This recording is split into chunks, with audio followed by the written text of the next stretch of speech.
And I did my PhD in psychological medicine, in neuropsychology with lesion patients. And then I started to work from there on. I started to work in ADHD and in psychiatric disorder. And then I moved into brain imaging. I did my PhD in lesion patients, and I found that patients with lesions, have developed psychiatric problems because certain parts of the brain are abnormal. And I was particularly working on patients with frontostriatal lesions, and frontostriatal lesions are actually the areas which are mostly impaired in most psychiatric disorders. So I became very interested in psychiatry, and that's how I became interested more and more. And I wanted to move from lesion patients to psychiatric patients.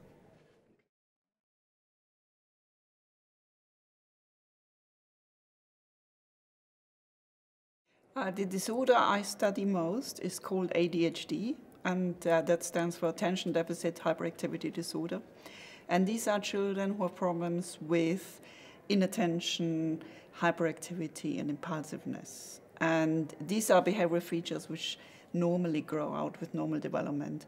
And it has been shown in imaging studies and in ours and other people's studies that they actually have a problem in the delay of brain development at the structural and functional level. And the reason we use neuroimaging in the disorder is, we've been doing this for 20-odd years, but when I started, it was actually thought that ADHD is a myth. So people thought these are children with naughty behaviors who don't have a problem. But we've actually shown they do have problems in their brain structure and their brain function. So first of all, of course, the reason we do neuroimaging is to find biomarkers of the disorder, to find areas which are abnormal, which you can then use as a target for treatment. So for example, we're using neurofeedback to remediate these abnormalities they have, and we have found a particular abnormality in the frontal lobe. So we teach children to self-regulate this frontal region.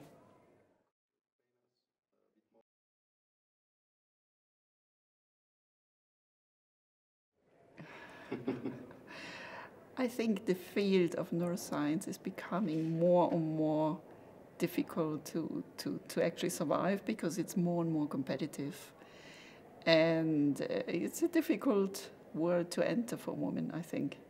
The advice I would give, like in any field, is hard work. There is no way to get there without, sweat and blood. So I think it's hard work, and it's a lot of...